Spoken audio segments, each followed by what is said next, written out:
Attends, ma chère. Ah, c'est bon. Alors, donc Bedrat Hashem, Shavua Tov à tous. Donc, on va essayer de faire le Daf Tzadik Dalet aujourd'hui. On en est à la Mishnah Tzadik Gimel Amud Bet. Donc, on est toujours dans les mêmes cas de figure où le type est marié avec plusieurs femmes et qu'il doit plusieurs ketubot et quel ketubot on paye en priorité. Maintenant, on va voir un petit peu d'autres détails par rapport à ça. La Mishnah nous dit comme ça. Mishaya Nasoui Dalet Nashim, quelqu'un qui était marié avec 4 femmes. Oumet, et donc lui il meurt, donc il a le chiyuv de payer 4 ketubot. Ah, je vais qu'il rentre. C'est toujours ma chope, mais je précise, c'est du thé, c'est pas de la bière. Hein. L'abus d'alcool est dangereux pour la santé. Voilà. C'est mon petit thé de 1 demi-litre d'après Shabbat, pour digérer tout ça. Alors, salut Joseph. Salut Shavuot, ça va? Baruch Hashem. Alors, donc on a commencé la Mishnah d'Afsade Gimel Amud Bet. Misha Yanasui Dalet Nashim, celui qui était marié avec 4 femmes, Oumet, et donc lui il meurt, et donc il a donc l'obligation de payer 4 ketubot. Et il n'a pas les moyens de toutes les payer. Qui en priorité? On avait dit la première en priorité, ensuite la deuxième, etc. etc. Quelle page tu es? Quelle page tu es? C'est quoi? Quelle page? Page Quelle page tu es? Tzadek Gimel Amud Bet, la Mishnah en bas. Ok. Voilà. Maintenant, on avait dit que Arishona Kodemet la Shnia, Shnia la Shlishit, Shlishit la Révit. Donc, c'est toujours dans cet ordre-là. La première a la priorité. Elle est payée Saktuba en premier, en priorité. Ensuite, la deuxième. Ensuite, la troisième. Et ensuite, la quatrième. Ça, c'est pas chouette. On avait déjà vu ça plus haut. Maintenant, la Gemara, elle vient nous dire que Arishona, Verishona Nishbat la Shnia. La première, elle va jurer. Quand elle vient encaisser sa Ketouba, elle va jurer à la deuxième. Qu'est-ce qu'elle va venir lui jurer? Si la deuxième, elle lui dit qui me prouve que ta Ketouba a vraiment été encaissée? Je veux dire, qui me prouve que ta Ketouba, il te la doit vraiment? Peut-être que ta Ketouba, elle a déjà été encaissée. Et donc, si que la Ketouba, elle a déjà été encaissée, il ne te doit pas l'argent. Et donc, vu qu'il reste qu'un terrain, il me revient à moi. Donc, la deuxième est en mesure de faire jurer la première et de lui demander de jurer pour prouver justement que sa Ketouba n'a pas encore été encaissée, qu'elle n'a rien encaissé du vivant du mari. Ou pareil aussi, la deuxième envers la troisième, et la troisième envers la quatrième. Par contre, la quatrième, elle, vu que c'est la dernière à recevoir de sa Ketouba, elle a personne envers qui jurer en réalité. Pour l'instant, ce que la Mishnah va nous dire, on verra dans la Gemara plus tard. Mais en tout cas, elle a personne envers qui jurer, puisque elle touche sa Ketouba en dernier lieu si jamais il reste de l'argent. Donc, elle a personne envers qui jurer. C'est ce que nous dit la Mishnah ici. Ushnia la shlishit, ou shlishit la révi. La première, elle jure à la deuxième. La deuxième, elle jure à la troisième. La troisième, elle jure à la quatrième. Ver révi'it, nifre'et shelo bejvoa. La révite, la quatrième, elle jure sans. Elle prend sa ketouba sans jurer. Ça, c'est l'avis de Tanakama. Ben Nanas, lui, il a un autre avis. Ben Nanas, Omer, Vechi mi pene shei acharona niskeret. Est-ce que parce qu'elle va être la dernière, elle va être gagnante et elle ne va pas jurer? Af iloti para la bijvoa. Il te dit qu'elle aussi, elle devra jurer aux autres qu'elle n'a pas reçu sa ketouba du vivant du mari. Donc, elle aussi, elle doit se justifier comme n'importe qu'une autre des femmes. On va expliquer dans la Gemara exactement c'est quoi le sujet de leur marloquette, parce qu'a priori, ce que Tanakama il avait dit, c'est un bon argument. Tu jures pour prouver tes paroles envers qui? Il n'y a aucun. Il y a aucun. Comment dire? Il y a, tu causes de tort à personne en prenant ta ketouba, puisque les 3 premières ont déjà touché leur ketouba. Logiquement, si toi, la quatrième, tu viens prendre ta ketouba. Mais on va voir aussi dans la Gemara qu'il y a aussi le problème des Yetomim. Vous vous rappelez, les Yetomim, c'est les Yetomim maintenant qui vont payer la ketouba des femmes de leur père. Donc, à qui elle jure la quatrième? Quoi? À qui elle jure la quatrième? Alors, Khazak, a priori, il y a marqué comme ça, tel que c'est présenté dans les paroles de Ben Nanas, on dirait qu'elle jure à tout le monde. Quoi. Elle jure à tout le monde. Voilà, je vous jure que moi aussi, j'ai ma ketouba. Mais en réalité, le serment, il n'a d'intérêt qu'envers celui qui pourrait perdre du fait que la quatrième reçoit sa ketouba. Or, a priori, il n'y a personne qui perd quand la quatrième, elle reçoit sa ketouba. Donc, Agma va expliquer qu'en fait, elle jure par rapport au Yetomim. On verra exactement c'est quoi le sujet de leur marloquette. Parce que là, maintenant, elle va te servir des Yetomim. Et les Yetomim, normalement, comme on avait appris, que celui qui veut encaisser de l'argent des Yetomim doit, quoi qu'il arrive, faire une joie. Ça, c'était une des halachot qu'on avait apprise plus haut. Et on va voir exactement sur quel point Tanakama est en désaccord avec Ben Nanas dans la Gemara. Maintenant, voilà, ça c'est la première partie de la Mishnah. Deuxième partie de la Mishnah continue, nous dit Ayu yotzot kulan beyom echad. Si toutes les ktubot, elles étaient le même jour, on avait déjà parlé de ça, elles étaient le même jour, maintenant ça va dépendre de l'heure a priori. Kol hakodemet lachaverta afilu sha'ah achat zarta. Si l'heure il est marqué dans la ketouba, si l'heure n'est pas marquée dans la ketouba, alors là on considère que c'est un endroit où ils ne sont pas makpidim à partir du moment où c'est dans la même journée, il n'y a pas d'ordre, comme on en avait déjà parlé. Mais s'il y a marqué un horaire dans la ketouba et que l'horaire de l'une il précède l'horaire de l'autre, alors celle qui a son horaire qui précède, eh ben, elle recevra sa ketouba en priorité. Kol hakodemet lachaverta afilu sha'ah achat zarta. C'est ce qui se passait à Yerushalayim, où leur ketouba, elle était écrite avec des heures. Il y avait marqué l'heure précise de l'écriture de la ketouba. Maintenant, ayu kulam yotzot besha'achat, si jamais elles sont toutes à la même heure, ve'en sham et la mané, et qu'il n'y a qu'un seul mané, cholkot beshavé, elles se le partagent de manière équitable. Ça, on en avait déjà parlé aussi.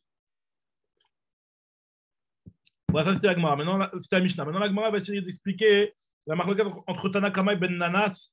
Est-ce que la quatrième elle jure ou pas? C'est sur quel point exactement qu'ils sont en marloquette. Bemaï kamiflege. Quelle est la discussion entre Tanakama et Ben Nanas? Amar Shmuel. Donc Shmuel lui nous dit, donc on commence le du jour. Kegon shenimtzet achat mehen. Si jamais Kegon shenimtzet achat mehen sadesh ena shelo. En réalité, le problème, pourquoi? Parce qu'en fait, c'est quoi la problématique? Ce qu'il faut comprendre, c'est que on ne jure pas dans le vide. Quand on va faire jurer une personne, c'est qu'il y a quelqu'un qui se sent lésé par le fait que tu vas recevoir ta ketouba, toi, madame. Donc, tu dois jurer que ta ketouba, tu la prends de droit. Je ne veux pas te faire jurer, Stam, pour que la justice règne dans le monde, si ça n'a aucun intérêt pour moi. Si on te fait jurer, c'est que tu es en train de faire perdre quelqu'un. Qui la quatrième, elle est en train de faire perdre? Alors, la Gemara, elle nous dit qu'on parle d'un cas où le terrain, un des terrains, par exemple, le mari il avait 3 terrains, et les 3 terrains ont été payés à la première femme, deuxième femme, troisième femme pour leur ktouba respective. Et la quatrième, elle vient pour prendre le 4e terrain. Il y a un 4e terrain, elle veut le prendre. Et on est en train de dire ici que d'après Ben Nanas, il faut la faire jurer. Et en fait, c'est quoi le problème?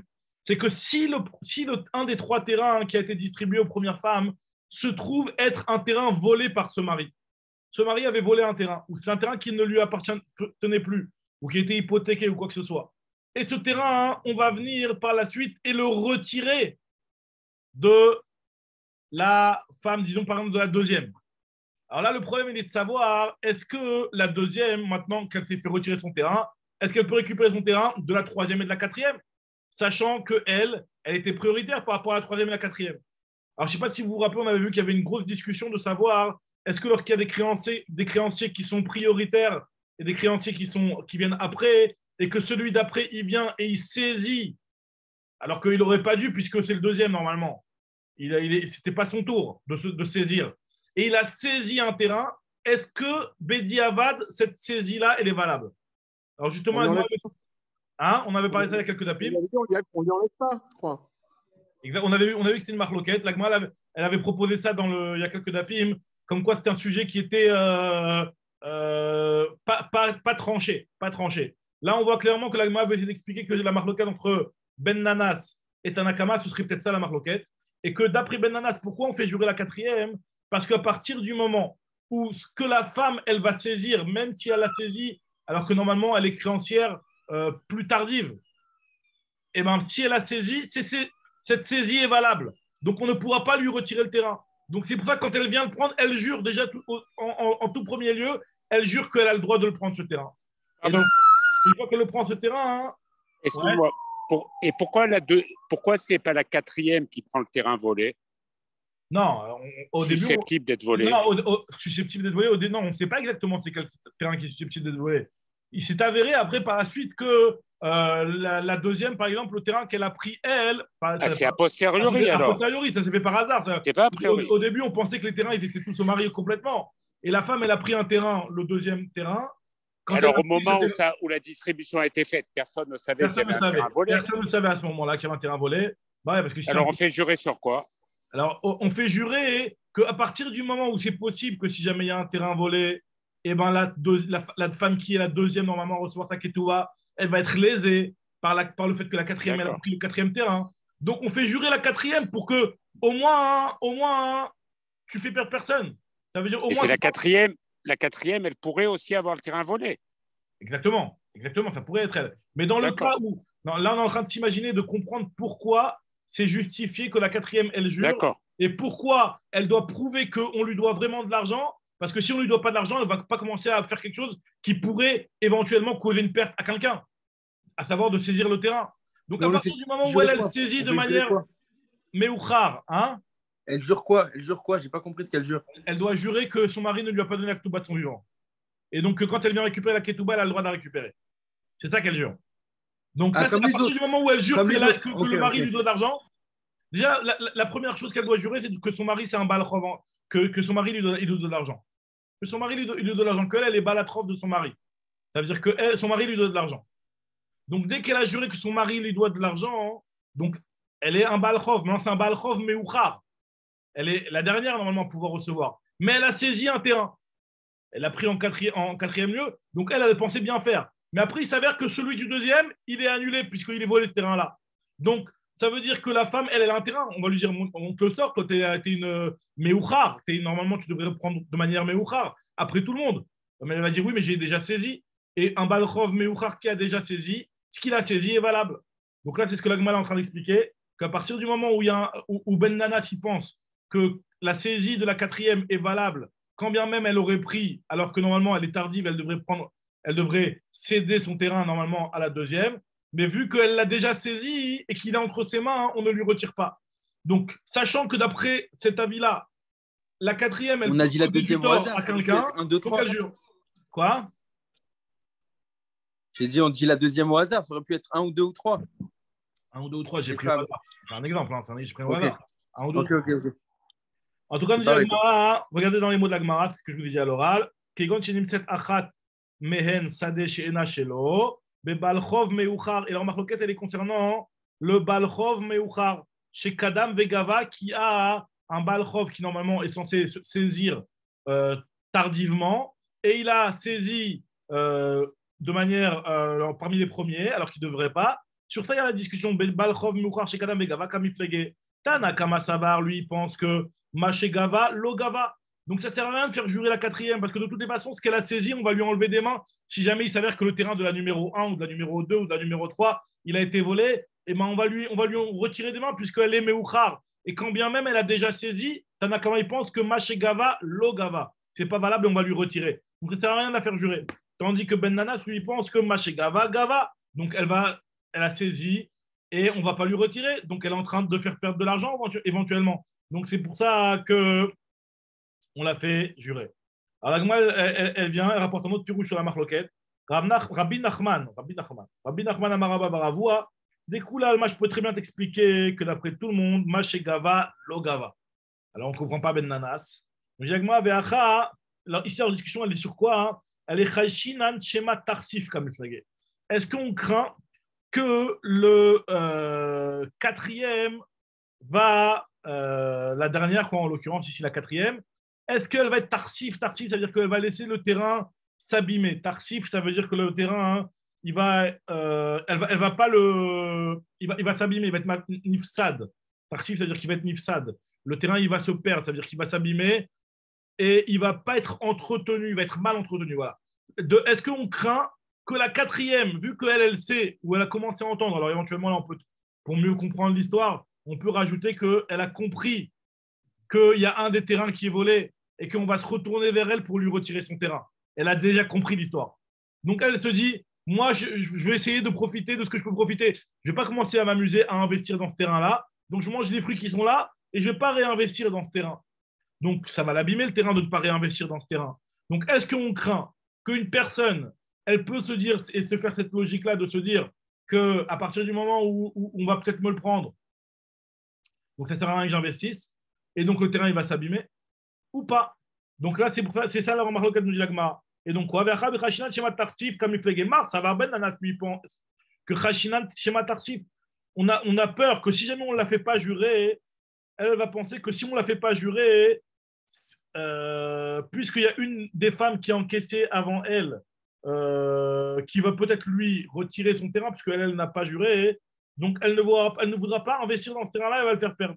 C'est pour cela que les Chachamim lui ont mis une joie, et le fait qu'ils lui ont fait jurer, elle va se dire, attends, maintenant que j'ai juré, le terrain, il m'est dû. Et donc, si le terrain, il m'est dû, personne ne va venir me le prendre. Ou Mar Savar et l'autre, il pense que l'Ochashinan Shematartif, on ne craint pas que la femme, elle va laisser le terrain s'abîmer et on n'a pas besoin de la faire jurer. En réalité, d'après cette explication-là de Rabbi Nachman, ce n'est pas forcément le fait qu'elle craint qu'il y a un des terrains de la première, de la deuxième, de la troisième qui a été volé et qu'on va se retourner vers elle par rapport à ça. Mais c'est Stam que tant qu'elle n'a pas juré, elle va se dire peut-être qu'un jour, ils ne m'ont pas demandé de jurer. Donc peut-être qu'un jour, ils vont venir et ils vont me le retirer parce que moi, je n'ai pas prouvé que le terrain il m'appartient. Donc ils vont me le retirer, donc elle ne va pas investir. Tandis que quand elle a juré et on lui a demandé de jurer, le fait qu'on lui a demandé de jurer, ça lui fait comprendre à la femme que, attends, ça veut dire que maintenant, j'ai dû jurer pour l'avoir, donc c'est vraiment mon terrain, donc je vais l'entretenir, etc., etc. Mais bien entendu, d'après tous les avis, comme ça il explique Rabbi Nachman, si jamais il s'avère qu'il y a un des terrains qui est volé, et ben même si elle a juré que le mari lui donne de l'argent, ben on lui retirera ce terrain. Voilà.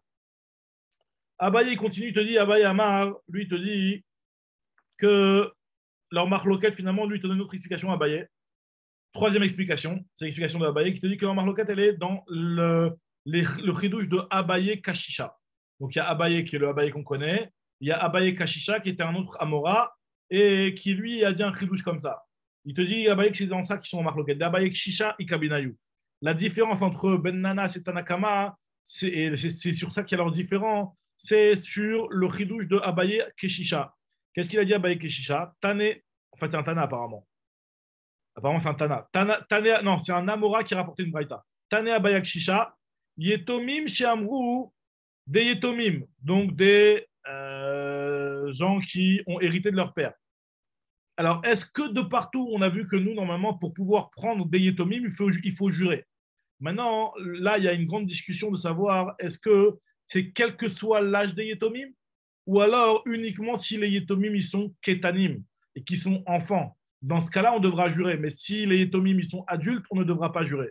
Alors, Abaye Shija, il te dit qu'on devra jurer quoi qu'il arrive, même si les Yetomim ils sont adultes, même s'ils sont déjà bar mitzvah.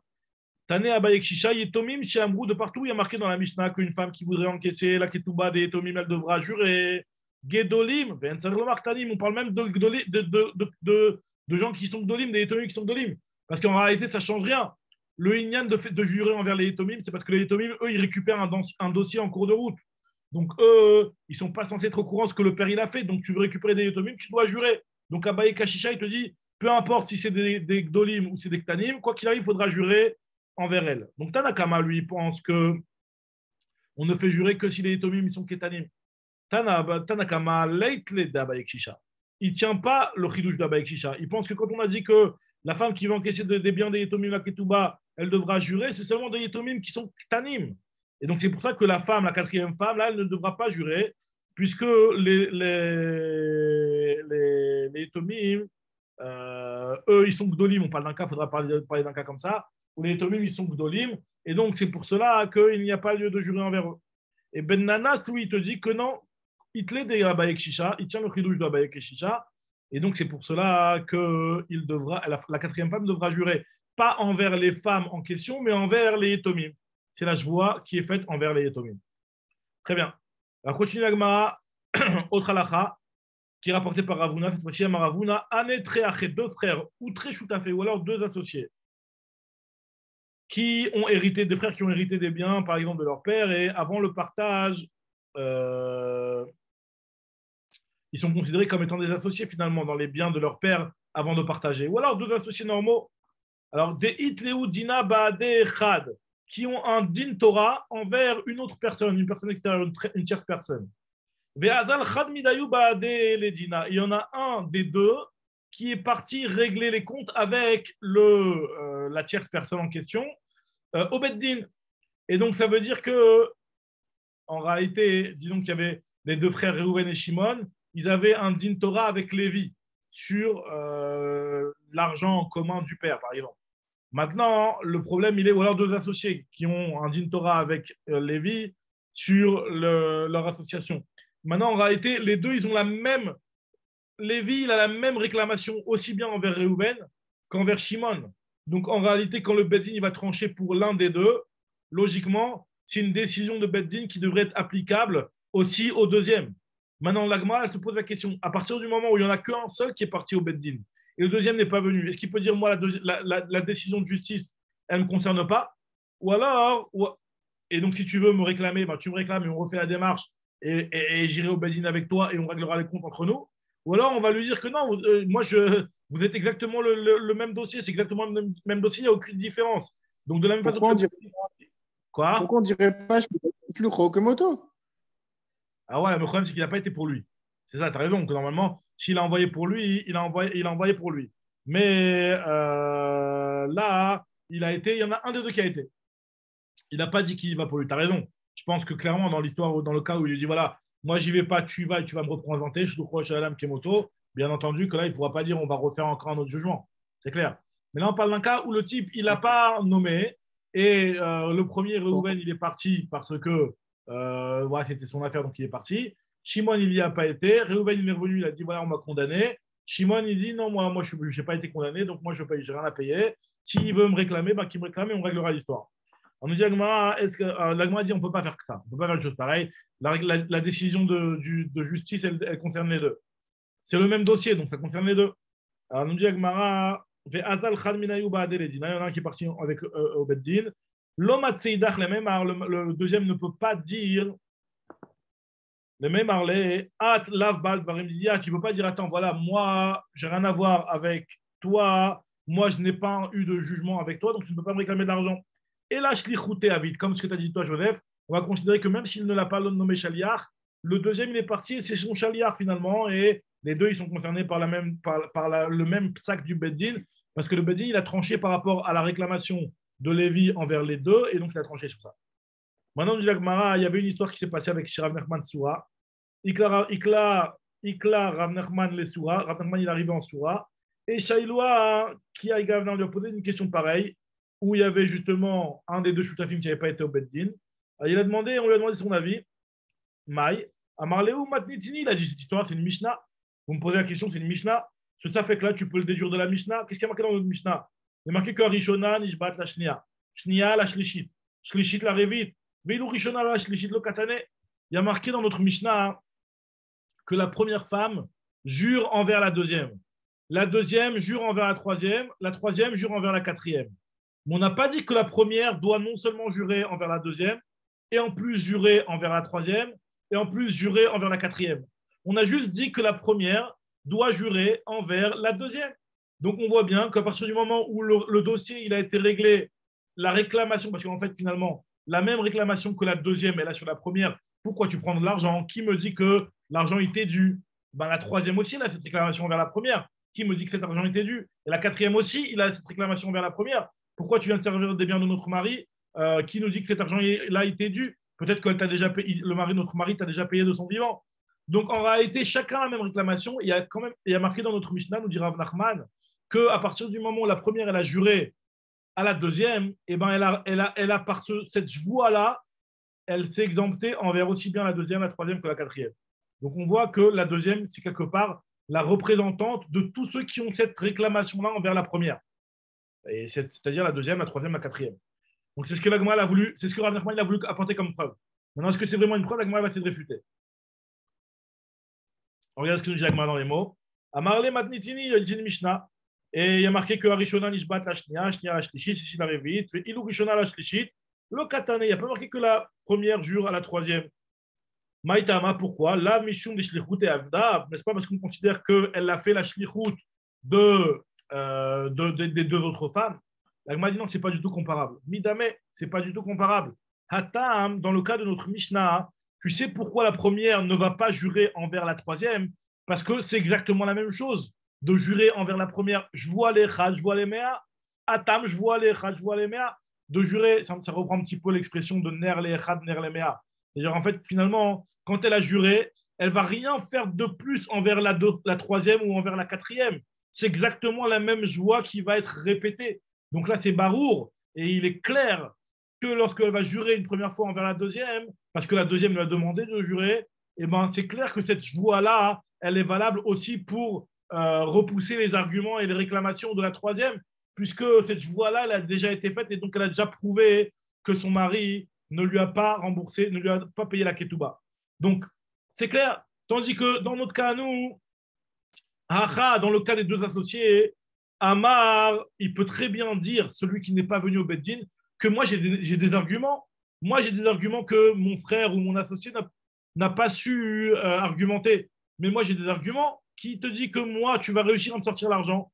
Ilou Ana Abai, si moi j'étais là-bas, Ta'anina fait, moi j'aurais eu des meilleurs arguments. Donc c'est pour cela que tu ne peux pas comparer les deux cas. Maintenant, nous dit la Gemara que Vélo Amaran, ce qu'on est en train de dire ici, que le Ba'adin, il peut très bien demander un rejugement une seconde fois pour sa partie à lui. Cette logique-là de dire qu'il peut demander un deuxième jugement pour lui-même, et là, Velo ite bemata, c'est seulement quand il n'était pas dans la ville le jour du jugement. Mais il ne peut pas dire voilà, moi ce jour-là, je ne me suis pas réveillé, je n'ai pas été au tribunal, et refaites-moi un jugement. Alors là, dans ce cas, c'est lui qui a perdu. Aval ite bemata, ibayele le meite, si jamais il est dans la ville, il doit venir, et s'il ne vient pas, c'est lui qui a perdu, tant pis pour lui. Non, mais pardon, Mechila. Ouais.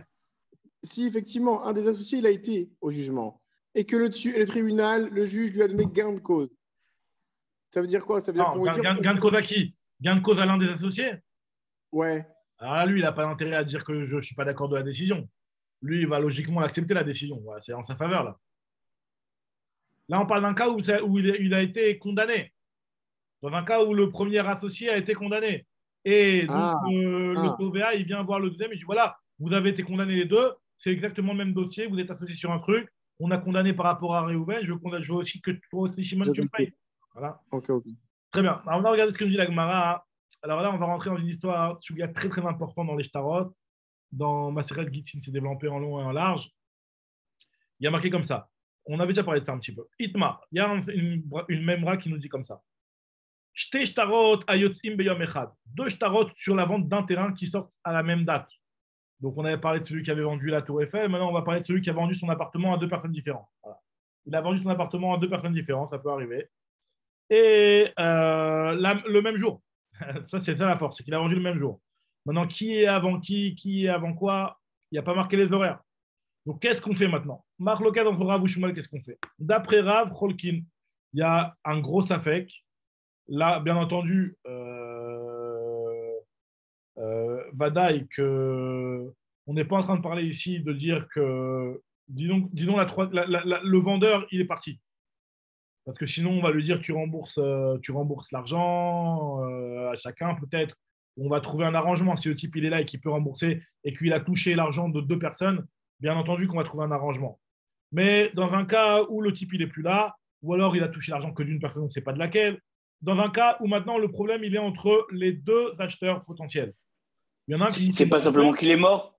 Pas simplement qu'il est mort. Ou alors qu'il est mort, pour n'importe quel cas de figure. Où peut-être mort, c'est problématique parce qu'il y a les héritiers, qu'on ne peut pas jurer les héritiers, quelque chose comme ça.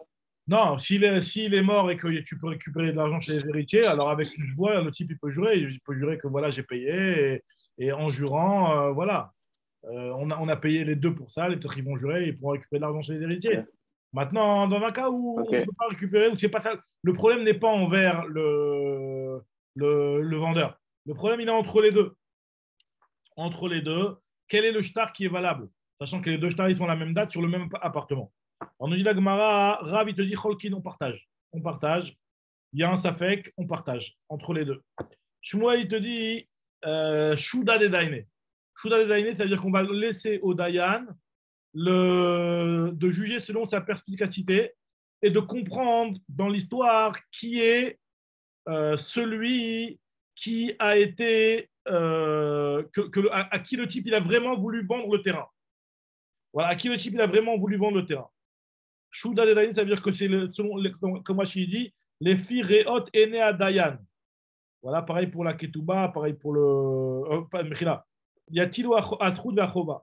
Le Srout et la Chova, ils le mettront selon ceux qui considèrent logique en constatant les faits. Mais c'est-à-dire que même s'il n'y a pas en termes de chazaka ou en termes de trucs. Il n'y a aucune information qui va nous aider, mais on laisse quand même le Dayan des fois juger selon ce qu'il considère et selon la logique qu'il arrive à déceler dans l'histoire. Parce que des fois, c'est du cas par cas. Tu peux pas donner une règle générale.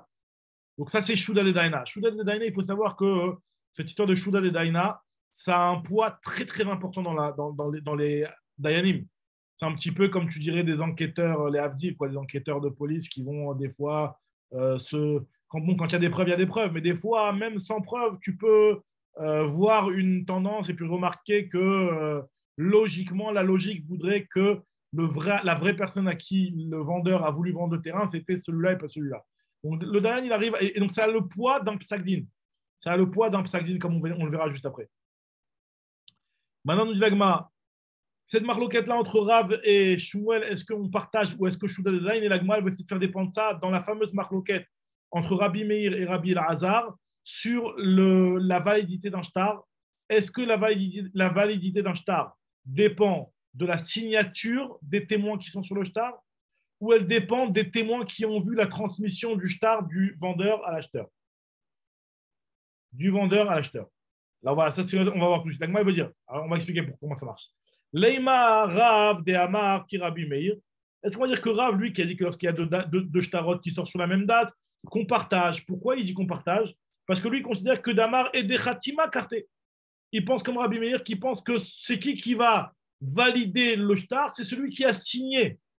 Et puisque le Icar du shtar dépend de la signature des témoins qui sont dessus, et dans le shtar, il n'y avait pas marqué d'horaire, puisqu'on parle d'un cas où il n'y avait pas marqué d'horaire.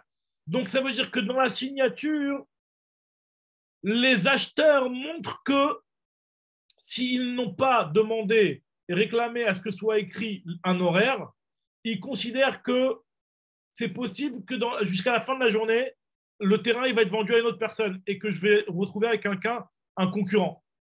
C'est-à-dire que inconsciemment, enfin, je ne sais pas si c'est inconsciemment, mais en tout cas, la personne, comme ça, Rachid te dit, qu'à partir du moment où ils n'ont pas écrit l'heure, Galou Datayu, des En Makpidim à la Kodem la Chavero, ils ne sont pas Makpidim. Si jamais il y en a un qui vient après, c'est possible qu'en réalité, ce sera lui qui sera le vrai bénéficiaire.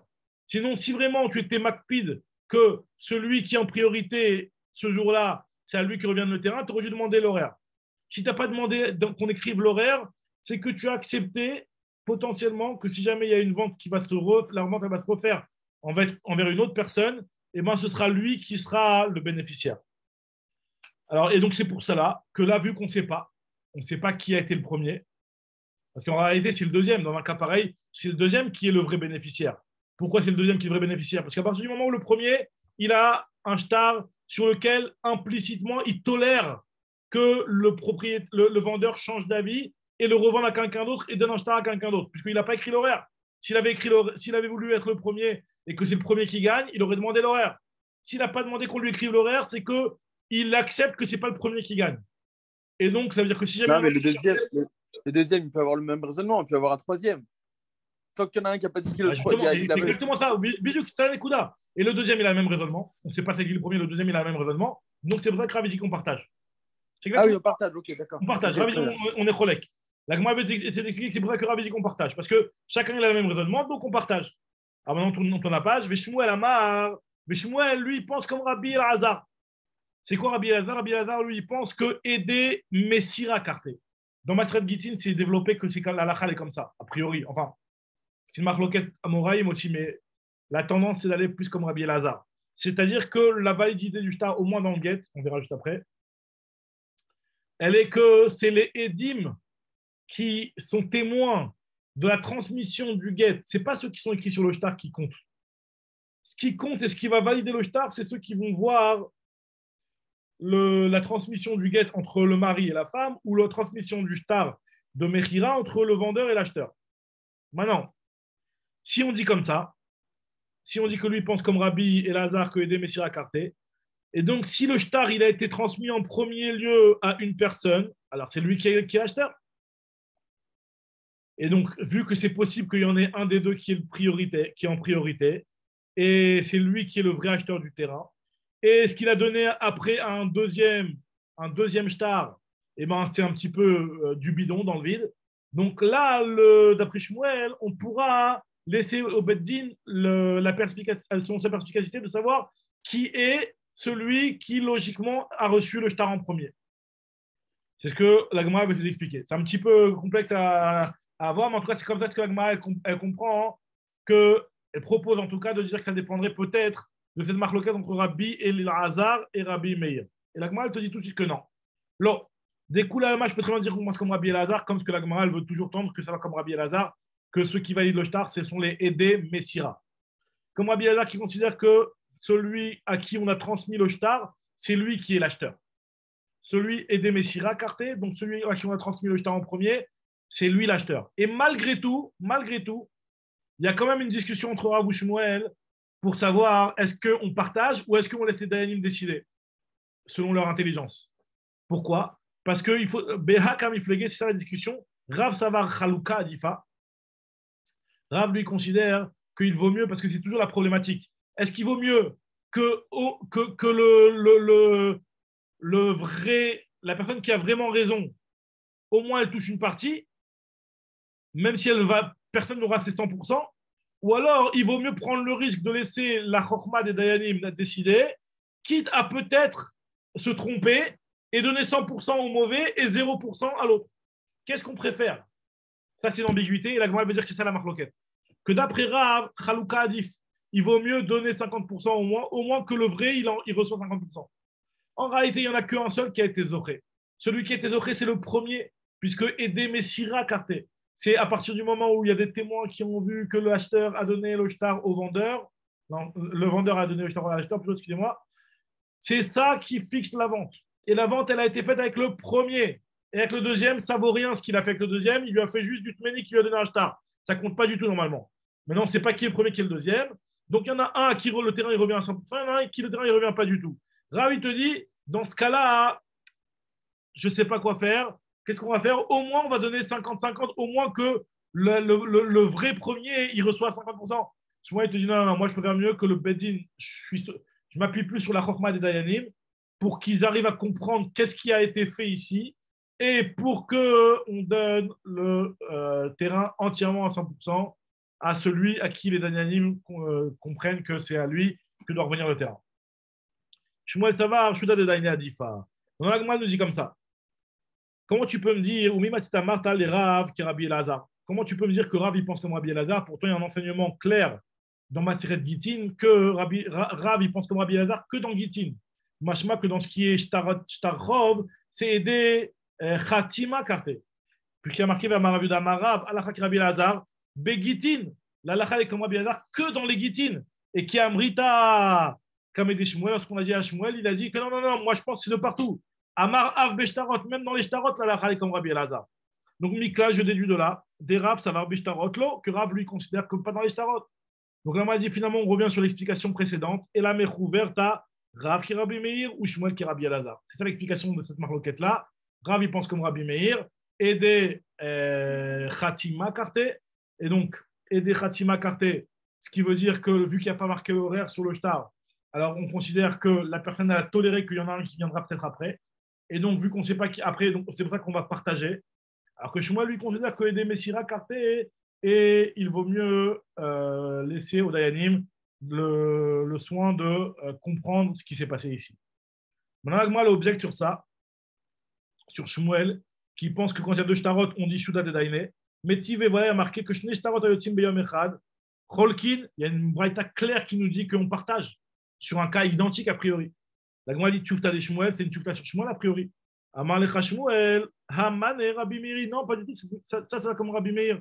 D'après Rabbi Meir, c'est vrai qu'il faut faire la Chalouka, mais moi je pense comme Rabbi Elazar. Avana d'un vrai qui est Rabbi Elazar. L'Agma lui dit alors si c'est comme Rabbi Meir, lis la suite de la braïta et tu verras que tu t'en sors pas. La suite de la braïta, a priori, elle ne va pas comme Rabbi Meir. Et qui Rabbi Meir et ma Sefa, il y a marqué dans la Sefa que Katav le Echad, si jamais il a écrit un shtar Mechira sur un champ, mais il ne lui a pas donné. Et après, il a écrit un deuxième shtar, il a donné à un autre. Ou Massar le Acher, c'est-à-dire qu'il a écrit un premier shtar envers Reuven et il ne lui a pas donné. Et après, il a écrit un shtar envers Shimon et il lui a donné. Il y a marqué que Zé chez Massar lo Kana. Celui qui a reçu le shtar entre les mains, c'est lui qui a été connu. Alors qu'il y a un premier shtar qui a été écrit et signé envers Reuven. Et si on pense comme Rabbi Meir, ce sont les Edé Khatima qui ont été les présents au moment de la signature du shtar, c'est ça qui valide la vente et qui scelle la vente. C'est la khatima du shtar. Ve'ir Rabbi Meir, Amaïkane. Pourquoi on considère que c'est le deuxième qui connaît Amare de Khetima Karte? Pourtant, Rabbi Meir, il pense que c'est les signataires du shtar qui valident le shtar et qui font le kinyan du shtar. Et encore une fois, dans toutes ces histoires, c'est quand il y a un kinyan de shtar. Il y a un kinyan qui s'appelle le kinyan du shtar. À partir de quand il fait le kinyan du shtar? D'après Rabbi Meir, il se fait au moment de la signature des témoins. Donc, dès qu'il y a la signature des témoins, pas besoin de donner le shtar à l'acheteur. Le terrain, normalement, il devrait passer systématiquement dans le domaine de l'acheteur. Alors, je dis la Gemara, en fait, tu as raison. La Gemara répond les paroles de Shmuel pour ne pas qu'on ait la couche de cette braïta. Elle dit qu'il y a une marloquet Tanaïm. Est-ce que ce qui est mieux, c'est Shuda de Daine ou Yachloku? C'est-à-dire qu'en fait, tu as raison que cette braïta-là, elle va comme Rabbi Elazar. Mais même dans Rabbi Elazar, il y a une marloquet Tanaïm. Est-ce qu'il est préférable de donner à chacun au moins un petit peu pour être sûr que le vrai bénéficiaire, il reçoit vraiment quelque chose? Ou alors, comme ce que Shmuel il a dit, on donnera selon ce que les Dayanim ont décidé. D'où je sais qu'il y a une marloquet Tanaïm sur ce point-là. Il y a une braïta, des Tanya marqués dans la braïta. Chachamim omrim yachlok, ou Chachamim disent que dans un cas. Alors, Chachamim, c'est quoi le cas exactement là-bas? Là-bas, il y a une marloquet. C'est quoi la marloquet? Je regarde juste dans Rashi. J'avais oublié. Le cas, il est comme ça. C'est à la fin du premier période de Gittin, il y a marqué là-bas. Quelqu'un, il a demandé Olech mané les ploni, va emmener un mané à un tel. Voilà, oui, c'est le cas, un cas intéressant. Il lui a dit, va emmener le mané à une personne. Il a nommé un chaliar. Il lui a dit, voilà, je dois donner un mané à une personne. Va lui emmener ce mané-là à cette personne-là. Et cette personne-là, il arrive, il n'a pas le temps d'arriver, il meurt. Donc, normalement, il doit ramener le mané à son propriétaire. Maintenant, il veut le voir au moins pour lui demander est-ce que je le donne aux héritiers ou je ne le donne pas aux héritiers. Et il est parti pour le ramener à son propriétaire, le mané, celui qui lui a envoyé, le Méchaléach. Et le temps qu'il arrive là-bas, le Méchaléach aussi, il est mort. Donc maintenant, lui se retrouve planté entre les deux. Il y a les héritiers de l'un qui veulent récupérer le mané. Il y a les héritiers de l'autre qui veulent récupérer le mané. À qui on le donne ce mané? À qui on le donne ce mané? Alors sur ça, il y a une marloquette. Rachamim te dit Yachloku, on partage. Les héritiers du Méchaléach, c'est-à-dire celui qui a nommé l'envoyé, et les héritiers de celui vers qui on envoie le mané, ils se partagent. Yachloku. Vekanamru, et ici, ça veut dire en Bavel, ici, ils ont tranché que Mashirtse Ashlish Yaase. Ce que veut la tierce personne, donc ce chaliar-là, il fera. C'est-à-dire qu'il va considérer, il va essayer sur sa jugeote, de savoir quelle était l'intention de celui qui l'a nommé chaliar. Est-ce que c'était l'intention que si jamais il ne le trouve pas, qu'il lui ramène l'argent, ou alors de le donner même aux héritiers? Et c'est un petit peu l'équivalent de Shuda de Daine, de laisser selon la jugeote de la personne. Là, même si c'est vrai que ce n'est pas le Dayan, c'est le chaliar qui va décider. Mais le chaliar, il va donner un petit peu son impression, il va la partager avec les Dayanim, et les Dayanim, ils vont logiquement en tenir compte pour dire que, voilà, effectivement, ça paraît logique ce qu'il nous dit ce chaliar, et donc on va le donner selon ce que le chaliar pense. Très bien, là, on continue du Yagmara. Une histoire avec la mère de Ramé Bachama. La mère de Ramé Bachama, elle avait deux fils. Un fils qui s'appelait Ramé, et un fils qui s'appelait Maroukva. Maroukva, deux Chachamim, deux Gdolim des Amoraïm.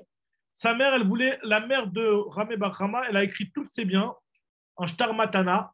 Elle lui a écrit un legs de ses biens à Ramé Bachama. Ça, c'était le matin. L'après-midi, le soir, elle a écrit un legs de tous ses biens à Maroukva. Donc, clairement, il y a une grosse contradiction dans ce que la mère a légué et ce qui s'est passé quand tu as vu nous les Marouk Bachama. Atar Ramé Bachama, il est venu à Bachama, il a été chez Rav Shechet. Il est parti demander à Rav Shechet, qu'est-ce qui se passe? Qu'est-ce qu'on fait là? Atar Ramé Bachama, la cabine de Rav Shechet, Oukme Benirsa, il lui a donné la possession des biens. Ça veut dire qu'il a donné ça à Ramé Bachama, t'es le premier, c'est toi qui reçois. Ata Maroukva, les Kamé de Rav Nachman. Maroukva, il est venu devant Rav Nachman, le grand Rav Nachman. Et Oukma Benirsa, il a dit à Maroukva, c'est toi qui prends les biens. Alors il est venu Rav Shechet devant Rav Nachman. Il lui a dit attends, Rav Nachman, moi j'ai déjà été protecté une halakha sur ce jugement-là. Comment toi, Rav Nachman, tu viens et tu me contredis? Ata Rav Shechet, les Kamé de Rav Nachman. Amarli lui a demandé Rav Shechet Rav Nachman, Maïtama, vite Marachi, pourquoi tu as fait ça et tu as mis les biens entre les mains de Marouva? C'est quoi ta logique? Amarli lui a dit, pourquoi toi tu as mis les biens entre les mains de Rabbi Bachama? Explique-moi ta logique à toi. Pourquoi toi tu dis que ça revient à Rabbi Bachama? Maïtama, vite Marachi. Amarli lui a dit, Rav Shechet, des Kadim, il est en priorité, c'est passé le matin l'histoire de Rabbi Bachama. Amarli, Rav Nachman, il lui a dit, attends, Atou Beirushalayim Yadvinan. Il lui a dit, on habite à Yerushalayim. Nous, je ne savais pas qu'on habite à Yerushalayim. C'est quoi Yerushalayim ou l'horaire compte? Des Kadvinan Shaot, Atou Beirushalayim Yadvinan, des Kadvinan Shaot, comme ce qu'on a vu dans la Mishnah, que c'est à Yerushalayim où ils écrivaient l'horaire. Il lui a dit, donc, toi, si tu as été possède selon l'horaire, c'est une erreur. C'est une taout.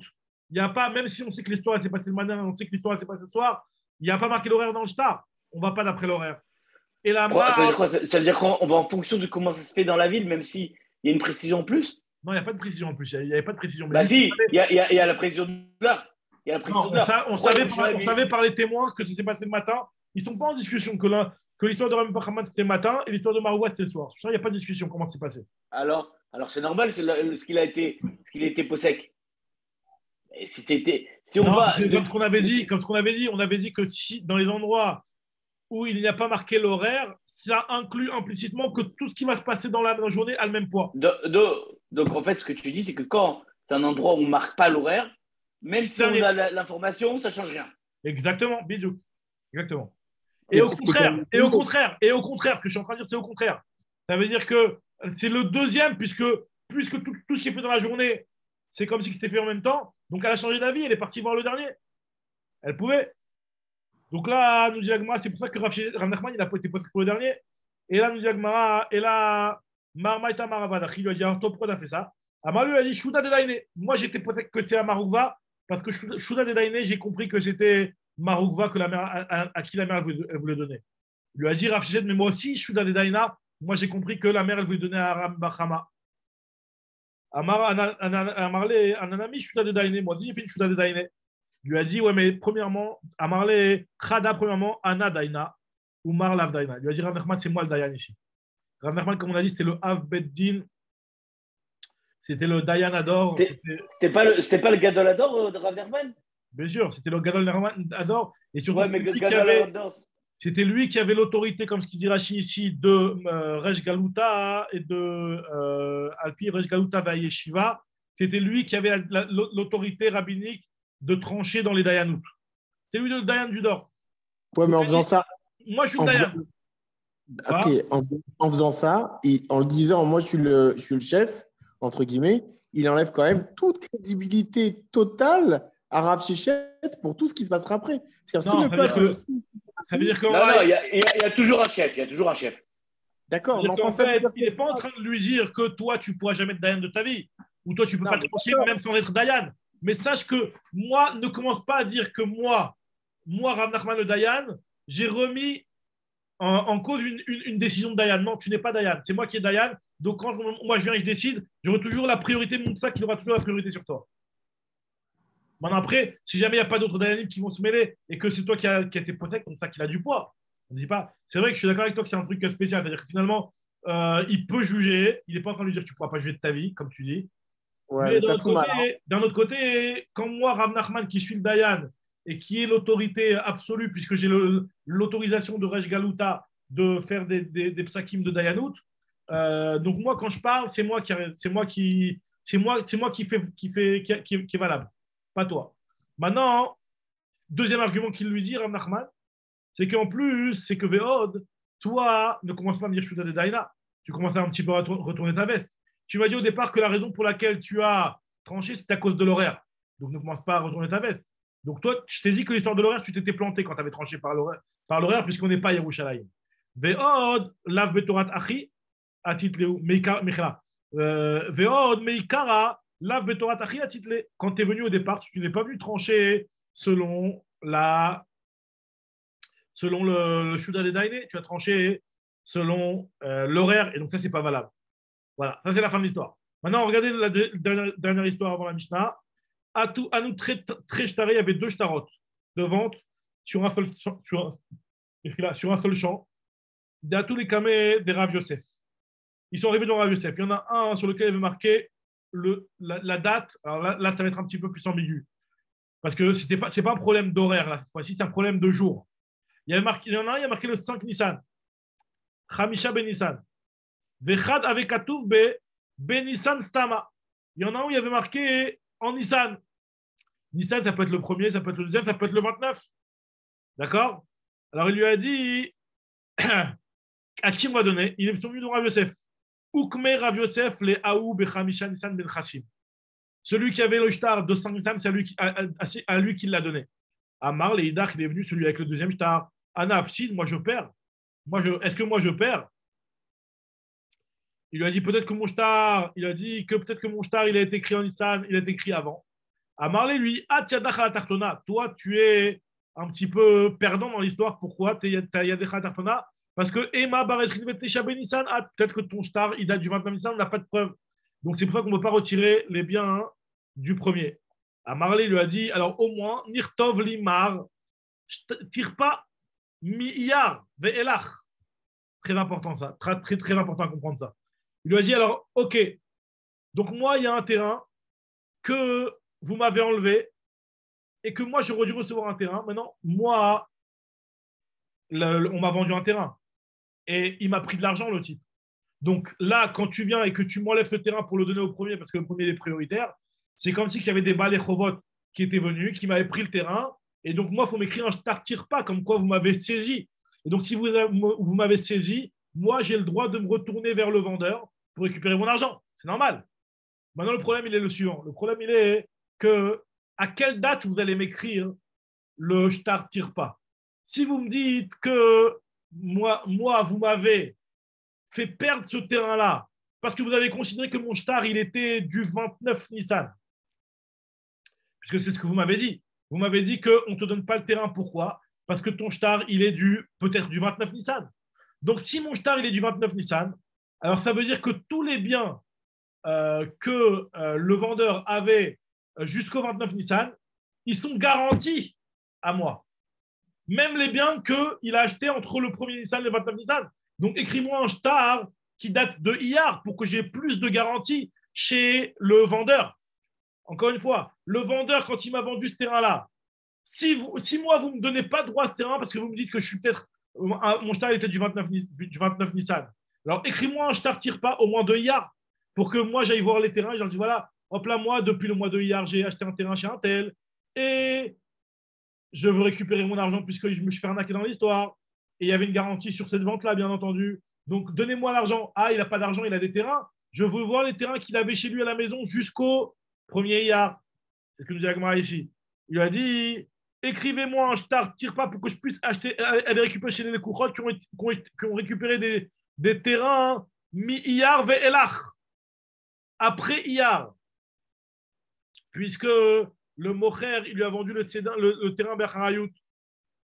Amarli lui a dit Rav Yosef, Yachol et Mimar ad Bechad Benissanat. Il peut très bien l'acheteur lui dire que toi, ton terrain, que toi, ton shtar, il date du 1er Nissan.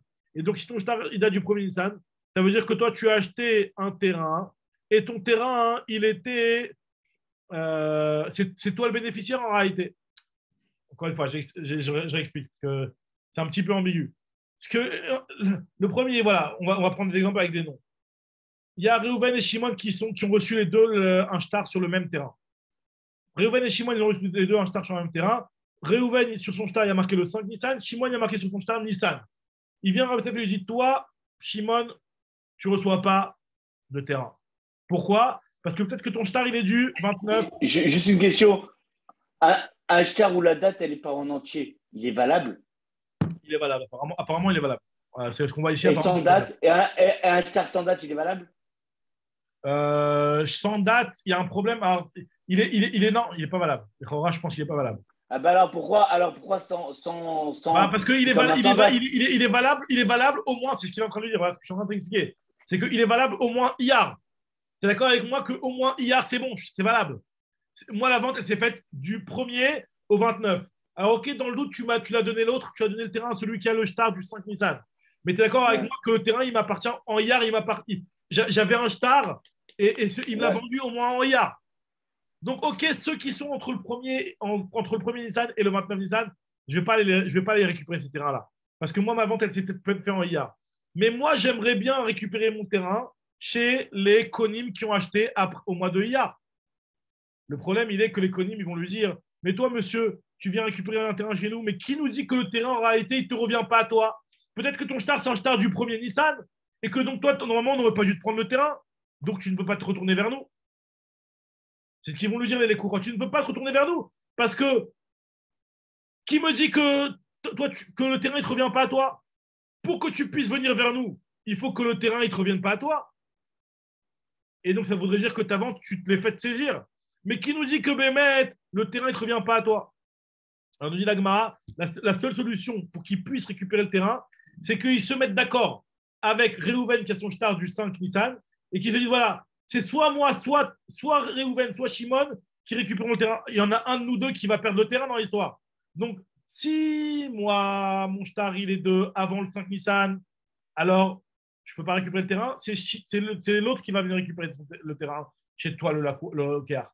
Et si mon shtar, il est après le 5 Nissan, donc je peux récupérer le terrain puisque moi, j'ai été saisi d'un terrain que j'avais acheté. Et donc, je viens chez toi le récupérer. Et donc, tu devras me le rendre. C'est ce que dit Jagma ici. Maïta Kante, quelle est la solution? Nirtov Archa ala Adade, qui se donne une procuration l'un à l'autre. Et que quand Shimon, dans notre exemple, il va venir récupérer le terrain chez les Kouchot du vendeur, eh ben, il va venir en tant que, soit en tant que moi, ou soit en tant que Réhouven, pour qu'il puisse récupérer. Parce que s'il vient que en tant que lui-même, le locaire, il peut lui dire, mais toi, pourquoi tu te retournes vers moi? Normalement, toi, le terrain, il te revient à toi. Pourquoi tu te retournes vers moi alors qu'en fait, finalement, le terrain, normalement, tu n'aurais pas dû le perdre? Si toi, tu as été assez faible pour ne pas réussir à prouver que le terrain, il te revient à toi, ce n'est pas pour autant que tu dois te retourner contre moi. Voilà. Parce que là, elle dit la solution, c'est d'écrire une archa. Ça reste quand même un petit peu étonnant. Et ça, j'ai une petite question sur la Gemara, c'est qu'au final, si le Beddin, il a tranché, qu'on le donne au premier et pas au deuxième, ça veut dire que ça a été tranché comme ça. Donc, le type, il va dire, il a qu'à dire au locaire, ça ne te regarde pas pourquoi le Beddin a décidé que je perde le terrain. J'ai perdu le terrain, c'est tout. Il n'y a pas de. T'as pas toi à te mêler, à réfléchir, à remettre en question le psaque du Beddin. Le Beddin a tranché que comme dans mon shtar, il y avait écrit Nissan, il n'y avait pas écrit le Aleph Ben Nissan, donc je perds le terrain. Donc c'est normal que moi je me retourne vers toi. Pourquoi le locaire, il peut dire, les Kouchot, ils peuvent dire à ce Shimon là, voilà, tu aurais dû garder le terrain. Non, le Beddin, il a dit, je ne garde pas le terrain. Ça, c'est terminé. Voilà, bon, en tout cas, l'Agma dit que la solution, c'est d'écrire une archa et que Shimon, quand il va venir récupérer le terrain chez les Kouchot, il vient en tant que Réhouven et Shimon. Donc, Bedrat Hashem, on reprendra demain à la Mishnah. Tzadik.